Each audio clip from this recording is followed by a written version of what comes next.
In the winter of 1943, when the overcast skies of England became a staging ground for one of the most intense air campaigns in history, RAF Mildenhall and RAF Lavenham came to life before dawn each morning. The 8th Air Force, freshly reinforced with B-17 Flying Fortresses and B-24 Liberators, prepared to launch strategic bombing runs deep into occupied Europe. But behind the roar of engines and the meticulously drawn flight plans, a quieter question began to circulate among airmen. Why did some planes return empty, untouched by enemy fire, yet abandoned by their crews? Records from early 1943 indicate at least 4 missions in which aircraft returned with fuel nearly untouched, radios active, control systems intact, but no living souls on board. These incidents were quickly sealed in internal memoranda labeled operational anomalies. Mechanics were ordered to report the aircraft as standard returns, and flight crews were simply written off as missing in action. However, the fact that several of these planes had sustained no visible damage raised suspicion among the intelligence officers monitoring the missions. The pressure mounted as bomber crews faced some of the highest casualty rates of the war. The 8th Air Force would eventually record a staggering statistic. Airmen serving in bomber missions had only a 1 in 4 chance of surviving their tour of duty. Diaries from the time reveal a deep psychological strain. One anonymous B-17 navigator wrote, "We fly in perfect formation then vanish. Some die like men. Some return like ghosts. I don't know which is worse." The concept of a bomber returning without its crew, not shot down, not destroyed, just empty, added fear beyond flak and fighters. Each silent return was immediately cordoned off upon landing. The men responsible for securing these aircraft were part of a little-known group often referred to simply as OSNI, Operations Security and Intelligence. Their mandate was simple: document everything, question nothing in public. The long-range bombers were supposed to carry 10-man crews, each with defined roles. Yet, on these returns, parachutes were untouched, interphone systems were still functional, and flight logs were either missing or eerily incomplete. The missions themselves were standard high-risk bombing runs targeting factories and rail hubs in France, Belgium, and the occupied Netherlands. Most were flown in daylight to ensure precision. But even in broad daylight, some bombers slipped out of existence. The RAF referred to this as air silence, a term used when aircraft failed to respond to calls but remained visually intact within formation. It was said to be worse than being shot down. A downed bomber could be mourned. Air silence felt intentional. One of the earliest incidents occurred on February 14, 1943, during a run toward Lille, France. A B-17 named Lion's Den maintained perfect formation, dropped behind shortly after crossing the channel, then returned 4 hours later, wheels down, but empty. The ground crew reported no signs of forced entry or cockpit struggle. The briefing officer noted only, crew presumed ejected prematurely. Yet no parachutes were reported anywhere along the return route. Officially, leadership maintained that wartime chaos generated unpredictable outcomes, that not every loss followed a textbook pattern. But internal correspondence, later declassified, shows concern that these events may have pointed to something more complex. The missing flight logs triggered speculation that these missions were unofficial diversions, perhaps reconnaissance, perhaps courier operations carrying classified materials under the cover of routine bombing runs. A line from one grounded intelligence report simply reads, "Return silent, crew may have completed mission elsewhere. Recommend no public inquiry." In a war dominated by logistics, statistics, and strategy, mysteries like these did not belong on official documents. They lived instead in whispered barracks conversations and quiet mess hall exchanges. Some veterans would recall these incidents decades later, long after the war, describing them with a tone not of superstition, but of compliance. They said the orders were always simple: load the bombs. Follow the flight plan. Do not ask what happened to the crews that flew before you. And yet, for all the secrecy and silence, one truth lingered beneath every unoccupied cockpit and untouched parachute. Someone had decided what these missions truly were. Whether intelligence gambits or operational miscalculations, these were not accidents. They were actions, decisions, orders. By the end of 1943, the 8th Air Force would have completed over 100,000 sorties. The sky over Europe became a theater of logistics and loss. But among the returning bombers that landed without men, something distinct persisted. The controls were rarely damaged. The instruments were mostly stable. Even flight paths seemed carefully executed. It was as if the plane was never in danger. Only the men were. And so, the topic faded into sealed reports and unnamed files. but it never disappeared. Beneath layers of military classifications and official loss records, one pattern stayed alive. These bombers did not malfunction. They flew as if guided. They did not crash. They returned. But the men never did. The investigation continued quietly, leading intelligence officers to a chilling question that would define the next stage of inquiry. Were these unexplained returns the result of human error or human intent? That question set the stage for Part 2. September 1944. The skies above the Ruhr industrial region were a fortress of anti-aircraft fire and Luftwaffe interception zones, an airspace mini-pilots called the Iron Wall. That month, the 445th Bomb Group, operating out of RAF Tybenham in Norfolk, England, carried out a high-risk daylight bombing campaign targeting synthetic fuel plants vital to the German war effort. Among them was one particular aircraft, a B-24 Liberator known by its nose art as the Alder Flame. It would embark on a mission that became one of the most baffling and least discussed mysteries of the group's operational history. According to squadron records, the Alder Flame departed with 10 men aboard on the morning of September 12, 1944. Its payload was standard, 3,000 pounds of high-explosive bombs, yet its flight path contained a deviation, a secondary waypoint over the French border, not part of the official strike plan. No reason was given in the briefing other than navigational precaution. But after crossing Belgian airspace, the aircraft fell behind formation, losing altitude without issuing distress calls. The crew's last radio message was a simple acknowledgement, adjusting course. No trouble. It was never heard from again. 3 hours later, French locals near an abandoned airstrip outside Lyon reported a low-flying Liberator moving steadily against a light wind, its landing gear fully deployed. The plane touched down cleanly, rolled to a halt, and sat silently in the grass. There were no signs of bailout, no bullet holes, no mechanical failures. French resistance scouts approached cautiously. They found the engines warm, parachutes folded, maps untouched, yet no trace of any crew member. The aircraft still smelled of gun oil. Someone had been aboard recently. But no one remained. USAF intelligence arrived within hours. The French witnesses were interviewed, then swiftly dismissed from the investigation. Reports show that their statements began to conflict after official briefings, each memory becoming more and more uncertain about what they had seen. The bomber was marked as abandoned by crew mid-flight. The official records made no mention of the fact that the radio was set to an RAF frequency, not USAF. And when the payload bay was inspected, only one bomb remained. That detail was left out of the public report. Among the few fragments recovered from the crew was one personal item, an identification bracelet belonging to Staff Sergeant Vincent Hale, the radio operator. It was found not in France, but at a wooded site near the Belgian border, nearly 60 miles from the landing zone. The discovery raised a critical question: how could a crewman's remains be found so far from where the aircraft landed, with no sign of combat damage? Area patrols detected no German movements nearby. The surrounding region had been cleared days earlier by the 4th Infantry Division. Nothing explained Hale's presence or fate. Diary entries recovered from other 445th Bomb Group airmen began referencing the plane in whispers. The Alder Flame came back without her men. They said she flew uneasy like someone was at the controls. But they never said who. Some veterans later suggested that certain bomber runs served dual purposes, military strikes paired with hidden intelligence objectives. RAF officers from MI9 and MIRS, Military Intelligence Research Section, were occasionally seen attending flight briefings at Tybenham. These figures rarely spoke to pilots, but sometimes adjusted routes, always just slightly from the original plan. Their presence was never recorded in operational logs.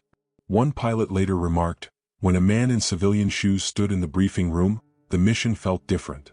After the war, the wreckage of the Alder Flame was scrapped without ceremony. But its missing crew were never fully accounted for. Staff Sergeant Hale was officially listed as killed in action, though his documented location did not match the mission route. The remaining 9 men were recorded as MIA, despite physical evidence the aircraft had landed safely. The crew's last known words, as noted by the operations officer, contain no panic, adjusting course, no trouble. Modern analysts studying the incident point to the possibility of covert courier operations, using bombers as delivery vectors for intelligence assets into occupied territory. Some believe the bomb load reduction and FAA frequency on the radio indicate that the men may have completed a classified rendezvous before vanishing. Others maintain that they may have been intercepted or forcibly taken after landing. One fact remains indisputable. The Alder Flame flew her final approach cleanly, no signs of malfunction, no damage, no distress. Only absence. And within its silent cockpit, investigators found an odd entry in the flight log. A single handwritten line, below the listed ETA return time. Target reached. Contact made. What contact and with whom was never explained. The deeper inquiry into vanished aircraft would continue to grow, leading investigators toward a case even stranger than this one, an event the crews would later nickname only one thing: Ghost 77. By early 1945, Allied air power dominated most of Western Europe. The Luftwaffe was weakened, fuel reserves were collapsing, and air superiority was no longer contested in the skies above Denmark and the North Sea. Yet, during this final stretch of the war, a period many assumed would be marked by predictable operations, came one of the most enigmatic cases in the history of the 8th Air Force: the disappearance of a bomber known only by its unofficial name, Ghost 77. The aircraft belonged to the 92nd Bomb Group, based at RAF Podington. On February 21, 1945, they launched what would normally have been a routine flight, a daylight mission targeting railway lines at Aarhus, Denmark. The target was secondary to a larger goal: disrupting German troop movements ahead of a major anticipated Allied push. Weather was favorable. Enemy air activity was low. For the crews, it felt almost like the war's last chapter. Ghost 77, officially designated B-17G serial number 43 to 38910, took off with a veteran crew. Its pilot, Captain Elias Mercer, had already completed 29 missions, one shy of going home. The flight plan was precise. Formation tight. Local weather reports marked the skies as clear visibility. And yet, the aircraft began to behave oddly from the moment it crossed the North Sea. Radar operators detected a minor deviation in course over open waters, just 3 degrees off flight path. Too small to justify concern. But radio logs indicated something stranger. The crew had switched to a coded frequency not used by the 92nd. The last decipherable words were brief and calm. Course change confirmed. Maintaining altitude. It was not a distress call. It was an adjustment. Minutes later, the aircraft vanished from visual contact. Other crews in formation reported that the B-17 simply slid into cloud cover, though cloud cover was reportedly thin that day. Even more curious, all 4 neighboring aircraft reported their instruments briefly malfunctioned around the same time. Elevation readings fluctuated. Needle ranges reset for several seconds. When instruments stabilized, Ghost 77 was gone. At first, command believed the bomber had crashed into the North Sea. But 1 hour after contact was lost, a faint signal was picked up at an odd location, near the Skagerrak Strait, significantly north of the flight plan. The transponder blipped for just 14 seconds. After that, nothing. A search and rescue sweep was launched immediately, but no debris, oil slicks, or parachutes were found. Official documents referred to the loss as likely mechanical failure. But members of the 92nd never believed that. They knew Mercer's reputation. He could land a failing B-17 on 2 engines and a prayer. Something else had pulled the bomber off course. But what? As investigations continued, other odd details emerged. The flight manifest listed 2 crew members not originally part of Mercer's team, a communications officer and a field analyst. Neither name appeared in the post-mission casualty reports. Their personnel files were later marked transferred. To where, that was never specified. One crewman from a neighboring aircraft later gave an unofficial statement at debriefing. It didn't look like a malfunction. It looked like a change of plan. Another remembered seeing a second aircraft in their periphery, far off course and unmarked. That detail was not included in the official archive. Years later, a Danish fisherman claimed to have seen a bomber flying unusually low over the waters near Skagen that very afternoon, trailing no smoke, carrying no visible damage. He said it flew, as if someone had just taken control of it. His account was dismissed. But the coordinates he provided matched the blip on record, the place where Ghost 77 transmitted its final signal.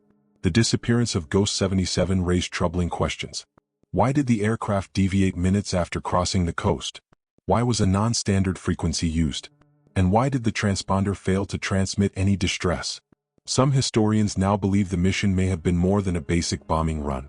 That it may have been an aerial rendezvous, or an extraction operation. The 92nd Bomb Group was known for its precision and discipline.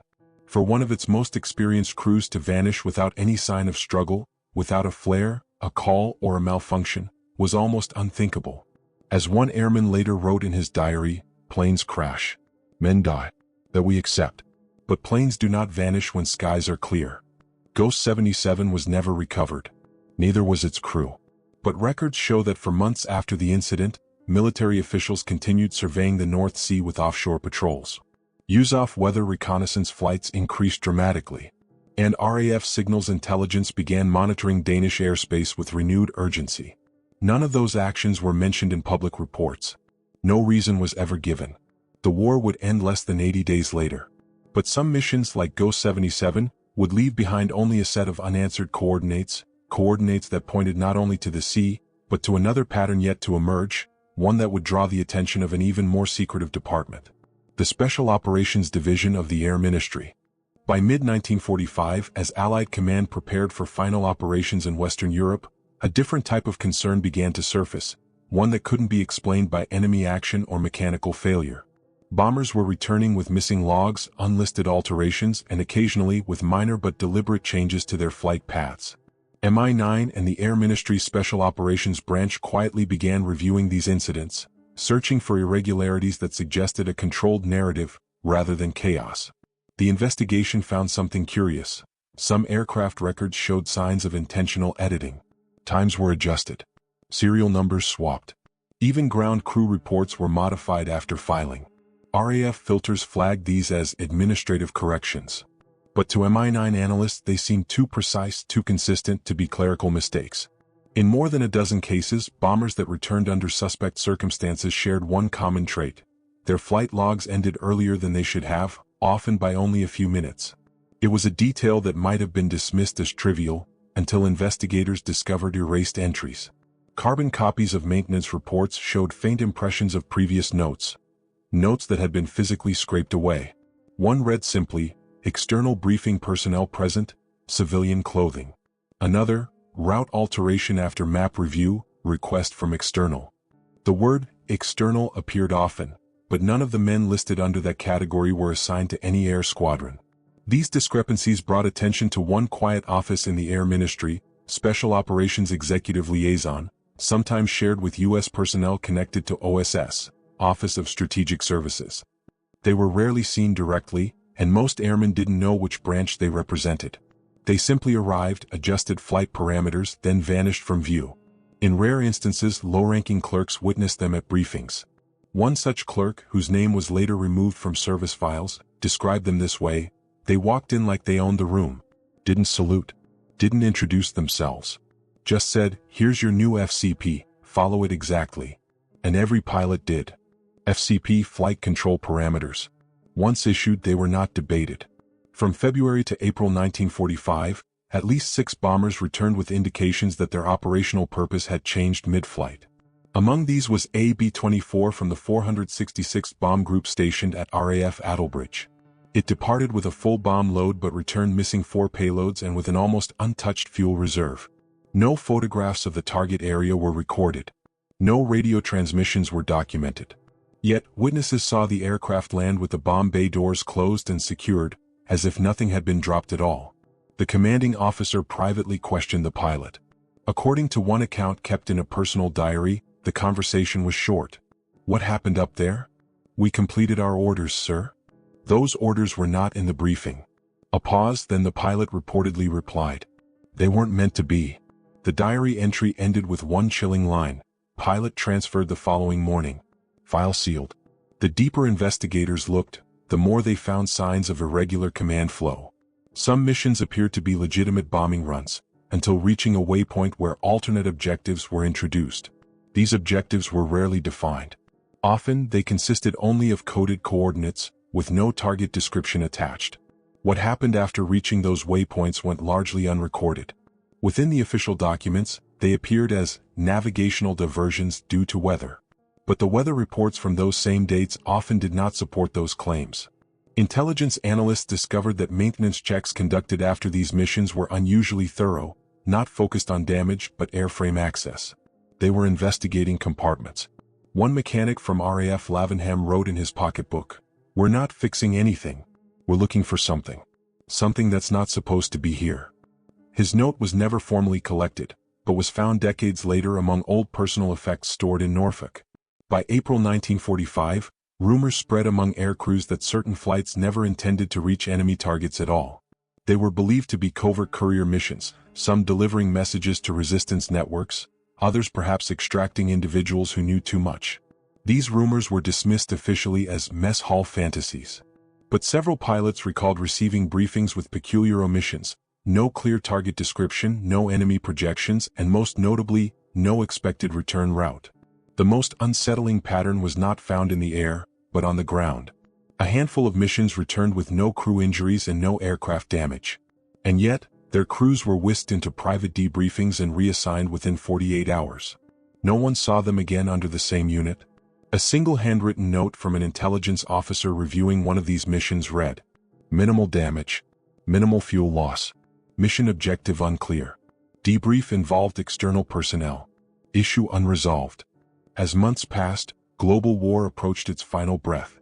But these quiet anomalies, these missing pages of air history, suggested that something more had transpired in the skies over Europe. Something that had nothing to do with bombs, and everything to do with secrecy. And by war's end, one thing would become clear. Not all missions were meant to be remembered. The evidence, or what was left of it, now pointed toward a different story entirely.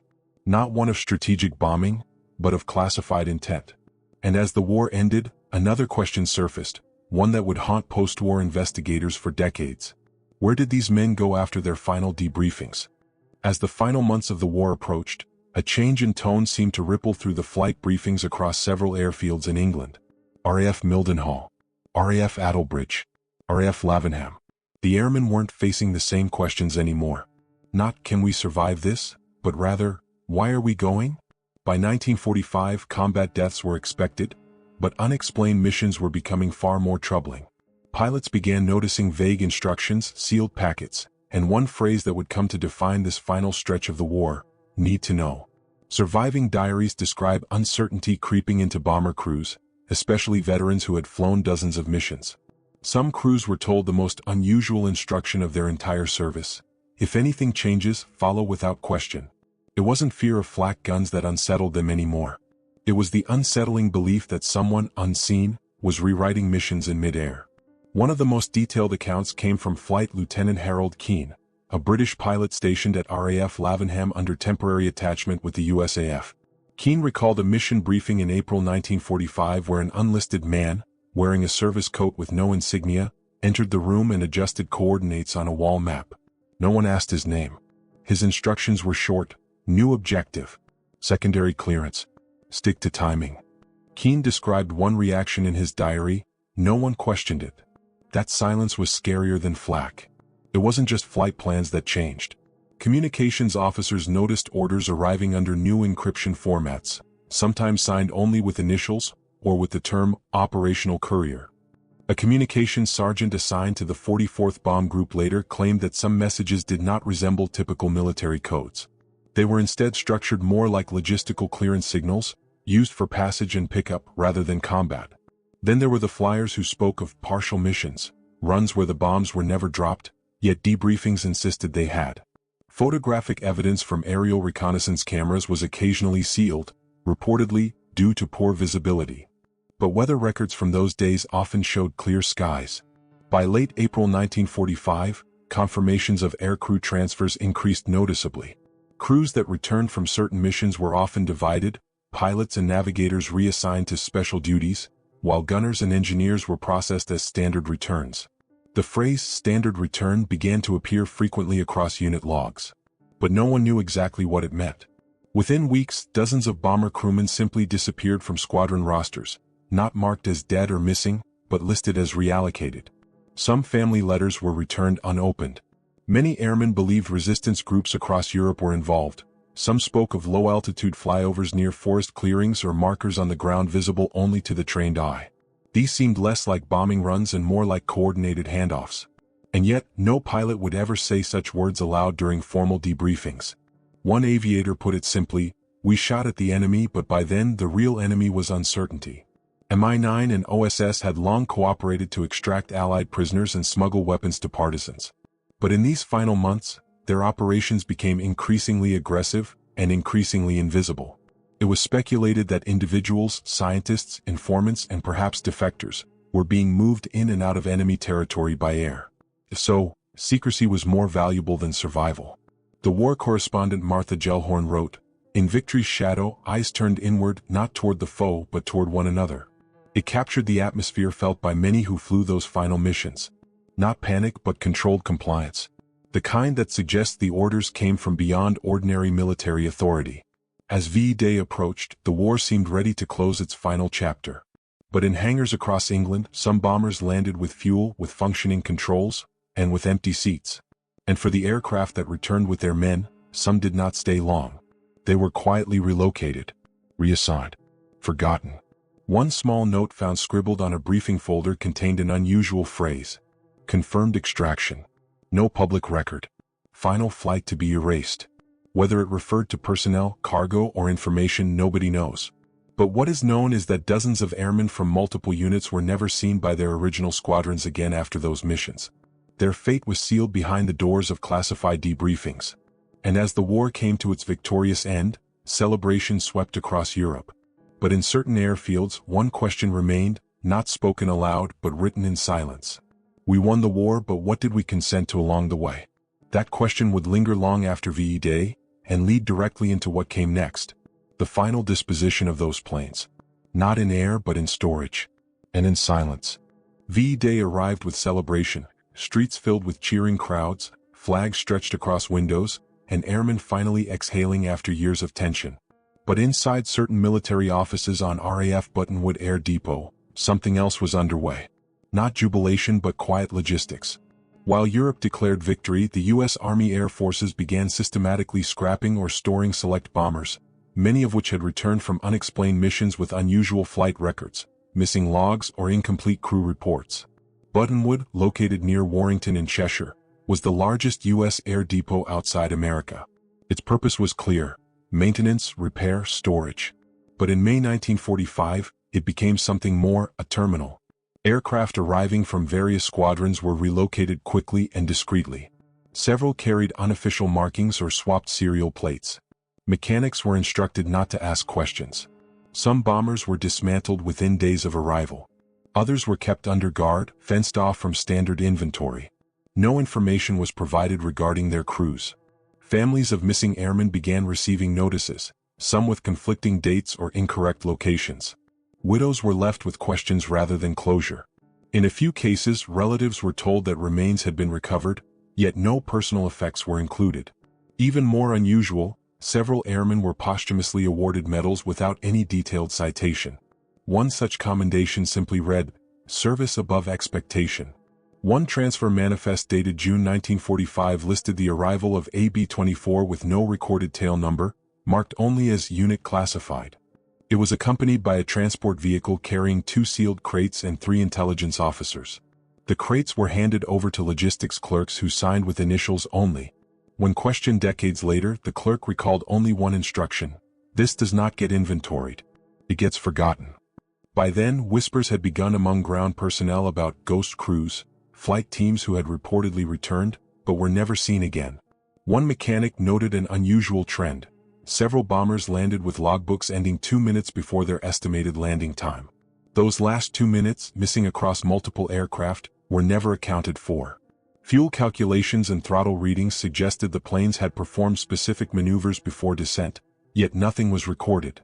Historians reviewing post-war logistics have identified a curious line that appeared repeatedly across certain records: "Await further instruction from Washington." These aircraft were either destroyed, shipped out, or quietly moved to separate hangars known as the B Block. Those hangars were guarded, locked, and ultimately dismantled in the early 1950s. No full inventory was ever made public. Some researchers believe the aircraft may have been involved in covert extractions of personnel or materials during the war's final months. Others suggest they carried intelligence assets that could not be acknowledged, not even in victory. What is known, however, is that the aircraft which returned from the most unusual bomber runs did not survive into the post-war era. They vanished from records just as their crews had vanished from sight.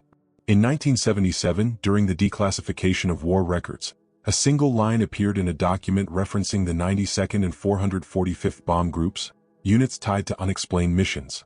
The line was brief but telling. Certain operations remain outside standard historical narrative. That vague phrase kept the mystery alive. If all missions were accounted for, why note that some existed beyond that narrative? What actions were deliberately left unrecorded? And what happened to the men who flew them? The question extends beyond history. It reaches into military ethics, chain of command, and the nature of secrecy itself. These bombers did not crash. They were not lost to enemy fire. They returned. Yet they were treated as anomalies, files sealed, aircraft retired, crews reassigned or erased.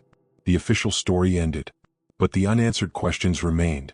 Were these missions strategic improvisations, or deliberate concealments? Did the crewmen truly vanish in chaos, or were they absorbed into something deeper, something left off the books?